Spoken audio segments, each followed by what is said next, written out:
اعوذ باللہ من الشیطان الرجیم بسم اللہ الرحمن الرحیم اللہم صلی علی محمد وآل محمد وعجل فرجہم رب اشرح لی صدری ویسر لی امری واحلل عقدۃ من لسانی یفقہوا قولی اللہم صلی علی محمد وآل محمد وعجل فرجہم۔ السلام علیکم ورحمۃ اللہ وبرکاتہ۔ زہرا کلاسز رمضان المبارک اسپیشل درس نمبر 12 ہے۔ درس کی ابتدا سے پہلے تمام طالبات گرامی کی خدمت میں ایک عرض پیش کرنا ہے کہ ماہ رمضان المبارک کے درس الحمدللہ مسلسل آپ تمام خواہران کی خدمت میں پیش کیے جا رہے ہیں۔ انہی درس میں سے کچھ سوالات آپ تمام طالبات گرامی سے پوچھے جا رہے ہیں اور آپ تمام خواہران ان سوالات کے جوابات لکھ کر کے زہرا کلاسز کے ایڈمن کے نمبر پر ارسال کریں۔ اور میں شکر گزار ہوں ذاکر اہل بیت سیدہ صبیکہ رضوی صاحبہ مقیم ممبئی کا کہ انہوں نے درس سے بہترین سوالات آپ تمام کی خدمت میں پیش کیے ہیں۔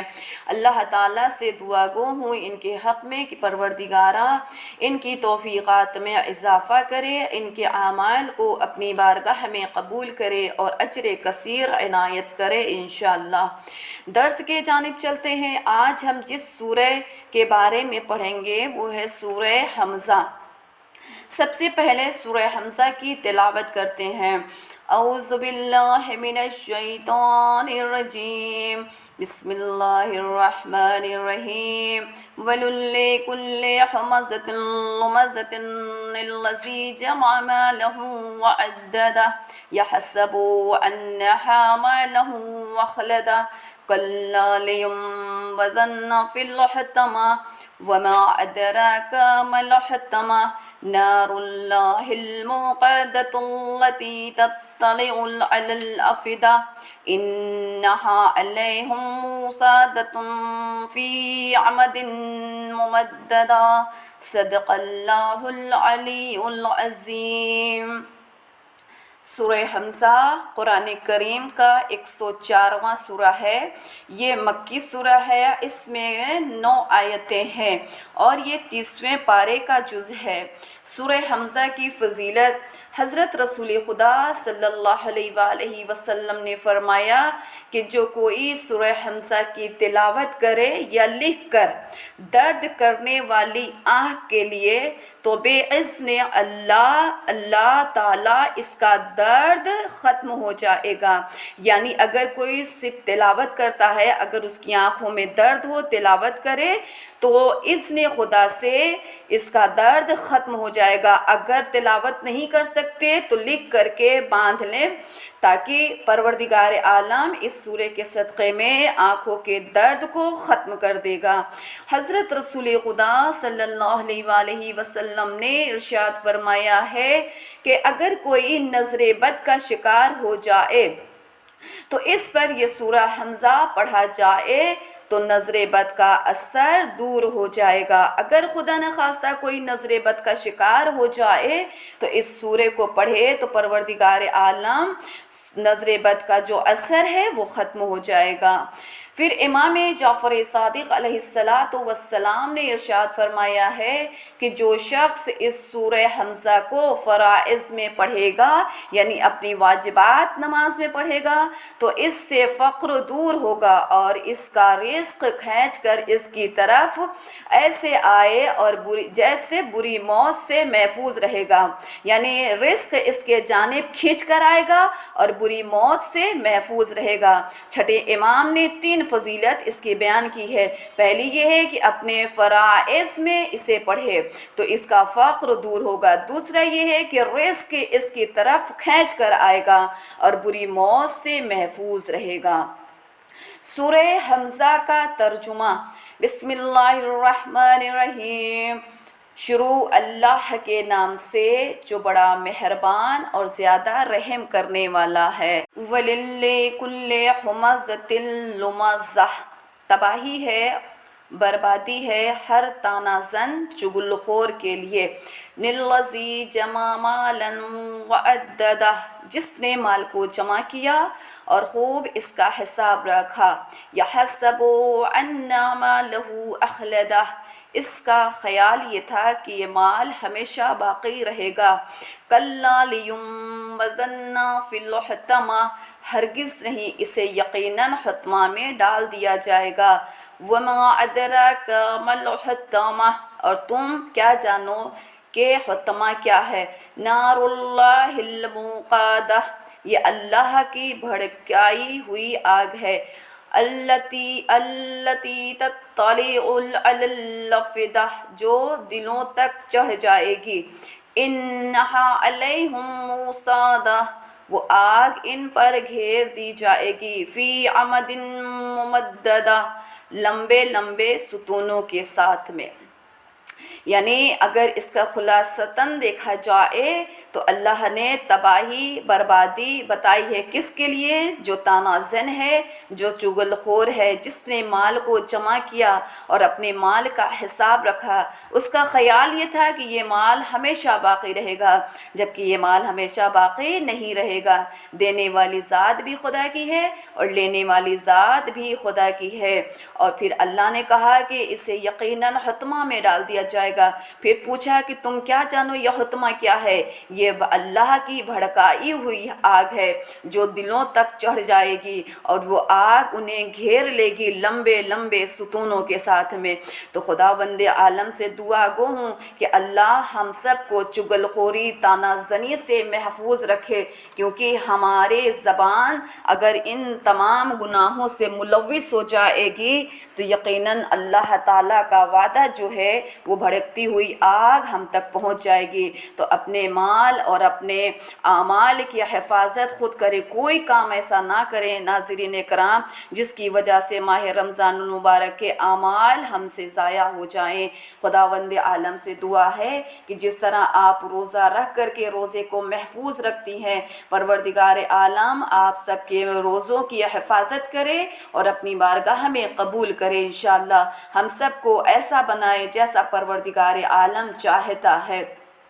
چونکہ یہ ماہ رمضان المبارک کے ہم دوسرے عشرے میں شامل ہو چکے ہیں، ہم دوسرے عشرے میں داخل ہو چکے ہیں۔ اگر پہلا عشرے میں ہم غفلت ذرا سا بھی برتے ہیں تو دعا کریے گا کہ ہم بھی دعا کرتے ہیں کہ اس عشرے میں خداوند عالم ہم تیری عبادتوں سے، تیری رحمتوں سے غافل نہ ہو پائیں، ہم سب غفلت سے بیداری کے جانب آ جائیں۔ کیوں آنا ہے؟ کیونکہ امام محمد باقر علیہ السلام فرماتے ہیں کہ یہ نہ کہا کرو کہ ماہ رمضان آیا ہے اور ماہ رمضان جا رہا ہے۔ کیوں؟ ماہ رمضان اللہ کے ناموں میں سے ایک نام ہے۔ تو کسی نے سوال کیا کہ مولا پھر اسے کیا کہا جائے؟ تو مولا نے کہا کہ اسے کہا کرو کہ یہ ماہ رمضان ہے، یہ خدا کا مہینہ ہے۔ حدیث معصومین میں بھی ہے کہ خدا ماہ رمضان کے متعدد نام بیان کیے ہیں۔ یہاں پر میں صرف کچھ ناموں کا ذکر کروں گی اور کوشش کروں گی کہ مختصر سی تشریح کروں تاکہ آپ سب تمام ناظرین ماہ رمضان المبارک کے دوسرے عشرے میں خداوند عالم کی رحمتوں سے، برکتوں سے محروم نہ رہیں، بلکہ ہمیں اللہ کی رحمت بھی ملے، اللہ کی برکت بھی ملے، ہماری مغفرت بھی ہو، اعمال بھی قبول ہوں، اور اللہ ہمارے رفتار و گفتار اور کردار کو تبدیل کر دے انشاءاللہ۔ تو کہا کہ یہ ماہ رمضان المبارک کے متعدد نام ہیں، مثلاً ماہ توبہ، یہ توبہ کرنے کا مہینہ ہے۔ ماہ مواسات، ایک دوسرے کے ساتھ ہمدردی کرنے کا مہینہ ہے۔ اگر ہم 11 مہینے اپنے ایک دوسرے سے ہمدردی نہیں کر پائے، ہمدردی سے مراد صرف پیسوں سے مدد کرنا نہیں ہے، بلکہ ہمدردی سے مراد یہ ہے کہ آپ تھوڑا دیر ٹائم دیجئے، آپ تھوڑی دیر خیال کریے، آپ تھوڑا سا ٹائم اسپینڈ کریے اپنے اہل و عیال کے ساتھ، اپنے پڑوسیوں کے ساتھ، اپنے خاندان والوں کے ساتھ، اپنے ہمسایوں کے ساتھ اور یتیموں کے ساتھ۔ پھر فرمایا کہ یہ ماہ محو سیئات ہے، یعنی برائیوں سے مٹانے کا مہینہ ہے۔ ہم اگر چاہتے ہیں کہ ہمارے اعمال سے پروردگار عالم برائیوں کو مٹا دے، ہمارے کردار سے خداوند عالم برائیوں کو مٹا دے، تو ہمیں چاہیے کہ اس مہینے میں اللہ سے توبہ اور استغفار کریں، دعا کریں کہ پروردگار عالم اس ماہ مبارک رمضان میں ہم سب کے اعمال، ہم سب کی برائیوں کو ہمارے کردار سے ختم کر دے۔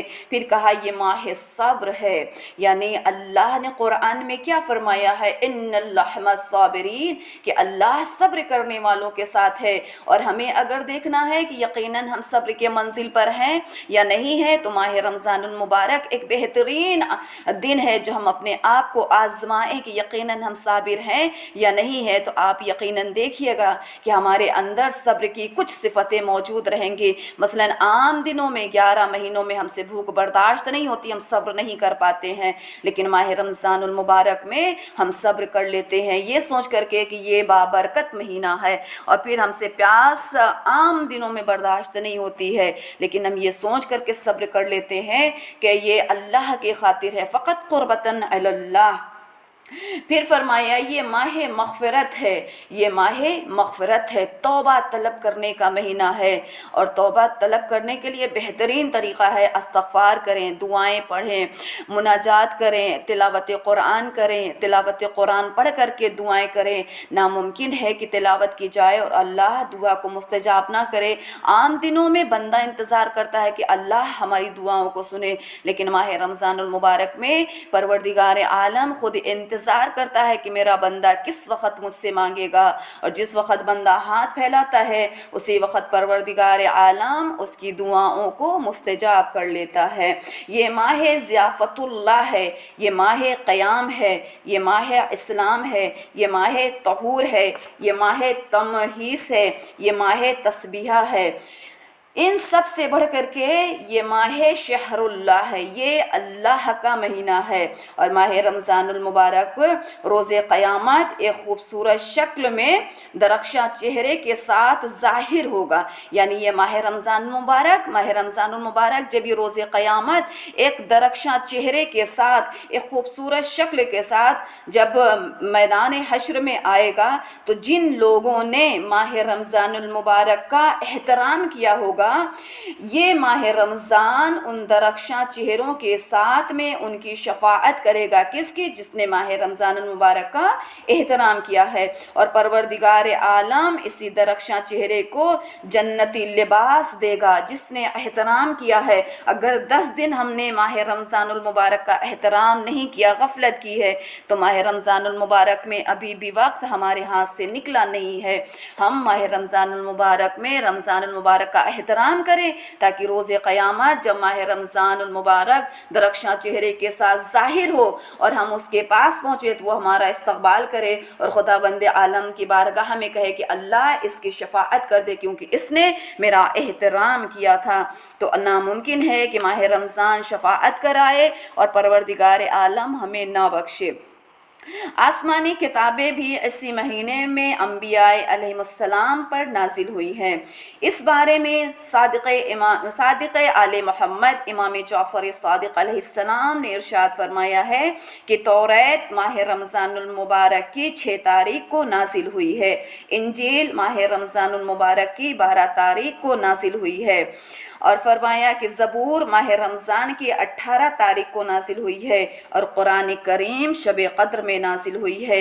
اللہ سے دعا ہے کہ پروردگار عالم ہم سب کو ماہ رمضان المبارک میں تمام اعمال، تمام نیکیوں کو کرنے کی توفیق عنایت کریں، خلوص اور خضوع کے ساتھ میں۔ ان عبادتوں میں ریاکاری شامل نہ ہو۔ پروردگار عالم ہم سب کے قلب کو ہر برائیوں سے پاک کر دے، اور اللہ ہم سب کے اعمال کو اپنی بارگاہ میں قبول کرے انشاءاللہ۔ ماہ رمضان المبارک کے 12ویں دن کا ثواب۔ حضرت رسول خدا صلی اللہ علیہ وآلہ وسلم نے فرمایا ہے، ماہ رمضان المبارک میں اللہ تعالیٰ 12ویں دن تمہارے گناہوں کو نیکیوں میں تبدیل کرنے کے لیے رکھا ہے اور تمہاری نیکیوں میں اضافہ فرمائے گا۔ ہر نیکی کے بدلے 10 لاکھ نیکیاں لکھ دی جائے گی. یعنی آج کی دن یقیناً آج کا دن بڑا بابرکت دن ہے کہ اللہ تعالیٰ ہمیں ہمارے گناہوں کو نیکیوں میں تبدیل کر رہا ہے اور ہمارے نیکیوں میں اضافہ کر رہا. ہر نیکی کے بدلے میں 10 لاکھ نیکیاں لکھ رہا ہے. تو ہماری ذمہ داری ہے کہ ہم اپنے اعمال کی حفاظت کریں. جو میں مسلسل درس میں بولتی چلی آ رہی ہوں, مسلسل درس میں ایک ہی بات میں ریپیٹ کرتی جا رہی ہوں کہ اپنے روزوں کی حفاظت کریں. صرف روزہ بھوک اور پیاس کا نام نہیں ہے ناظرین کرام, طالبات گرامی, بلکہ روزہ اپنے وجود سے گناہوں کو مٹانا ہے. آنکھوں کی حفاظت, کانوں کی حفاظت, زبانوں کی حفاظت, اعضاء جوارے کی حفاظت, تاکہ اللہ تعالی ہمیں ماہ رمضان المبارک کے 12ویں دن کا ثواب ہمارے نامہ اعمال میں انشاءاللہ لکھے. اور دعا ہے کہ اللہ ہم سب کے اعمال, خاص کر کے ہمارے روزے, ہماری نمازوں کو اپنی بارگاہ میں قبول کرے انشاءاللہ. ماہ رمضان المبارک کے 12ویں دن کی دعا. اللہم صلی علی محمد وآل محمد وعجل فرجہم. اللہم زینی فیہ بالستر والعفاف واسترنی فیہ بالعباس القنوح والکفاف واحملنی فیہ علی العدل والانصاف وآمنی فیہ من کل ما اخاف بعصمتک یا عصمت الخائفین وصلی اللہ علی محمد وآل محمد. اے اللہ آج کے دن مجھے پردے اور پاک دامنی سے زینت دے. اس میں مجھے قناعت اور خودداری کے لباس سے ڈھانپ دے. اس میں مجھے عدل و انصاف پر آمادہ فرما اور اس میں مجھے اپنی پناہ کے ساتھ ان چیزوں سے امن دے جس سے ڈرتا ہوں. اے ڈرانے والوں کی پناہ, آج ہم پروردگار عالم سے بڑی خاص چیزیں طلب کر رہے ہیں کہ اے اللہ آج کے دن مجھے پردہ اور پاک دامنی سے زینت دے. زینت یعنی سجا دے, پاک دامنی اور پردے سے. اور اس میں مجھے قناعت, خودداری کے لباس سے ڈھانپ دے. قناعت یعنی صبر دے دے پروردگارہ. مجھے عدل و انصاف پر آمادہ فرما اور مجھے اپنی پناہ کے ساتھ ان چیزوں سے امن دے جس سے ڈرتا ہوں. اے ڈرانے والوں کی پناہ. ماہ رمضان المبارک میں روزے کے احکام مسلسل بیان کیے جا رہے ہیں. آج بھی روزے کے احکام بیان کرتے ہیں کہ مسئلہ نمبر 1555, انجیکشن اور سرنج لگانے سے روزہ باطل نہیں ہوتا, چاہے انجیکشن طاقت کے لیے ہو یا گلوکوز اضافہ کرنے کے لیے ہو.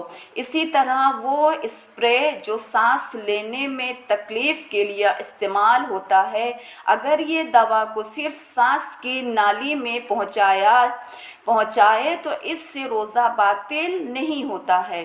اور اسی طرح آنکھ اور کان میں دوا ڈالنے سے روزہ باطل نہیں ہوتا ہے اگر اس دوا کا ذائقہ گلے تک پہنچ جائے, اور اگر ناک میں دوا ڈالی جائے تو اگر وہ حلق تک نہ پہنچے تو اس سے روزہ باطل نہیں ہوتا ہے, لیکن اگر حلق تک پہنچ جائے تو روزہ باطل ہو جائے گا. یہاں پر انجیکشن سرنج لگوانے سے روزہ باطل نہیں ہوتا ہے, چاہے وہ انجیکشن طاقت کا ہو یا گلوکوز کا ہو. ٹھیک ہے. پھر ہے کہ جو لوگ اسپرے یوز کرتے ہیں جن کو پرابلم ہو جاتی ہے سانس لینے میں, اگر وہ صرف سانس کی نلی تک ہے تو روزہ باطل نہیں ہوگا.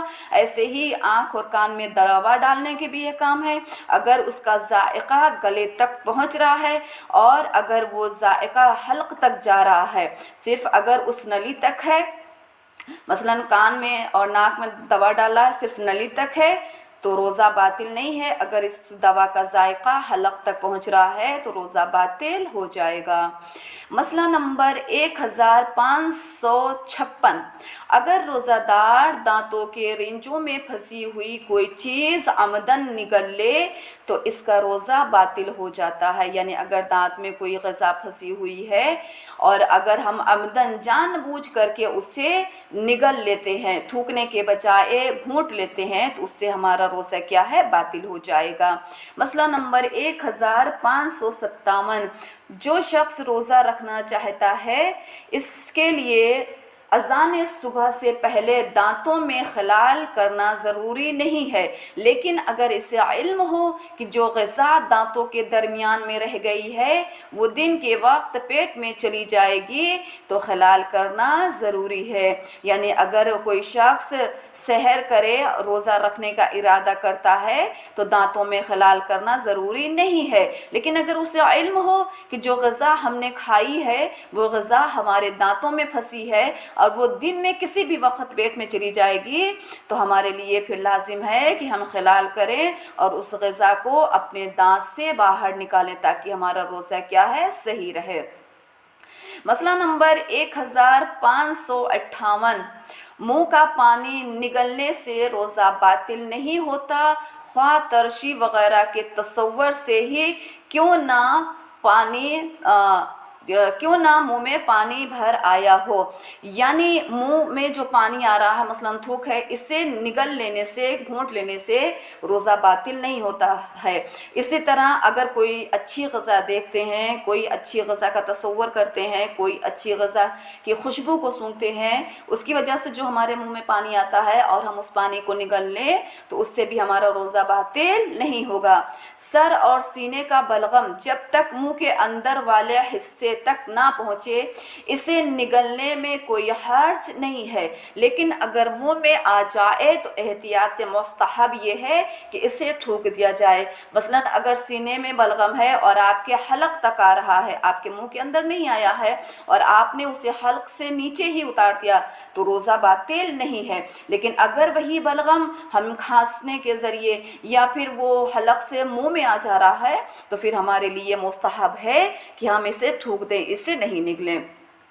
ماہ رمضان المبارک کے 12ویں دن کی نماز علامہ مجلسی رحمہ علیہ نے زاد المعاد میں ماہ رمضان المبارک کے ان خصوصی نماز کو لکھا ہے۔ شب 12 8 رکعت نماز ہے، ہر رکعت میں بعد سورہ حمد 30 مرتبہ سورہ قدر کی تلاوت کرے، اور پروردگار عالم سے دعا ہے کہ جو بھی اس درس میں آ رہے ہیں، درس کو سن رہے ہیں، درس کو آگے شیئر کر رہے ہیں، پروردگار عالم ان سب کی عبادت کو اپنی بارگاہ میں قبول کرے اور اس درس کی کلپ کو ثواب جاریہ سمجھ کر کے آگے شیئر کرے تاکہ ہم سب اس ثواب میں شامل رہیں۔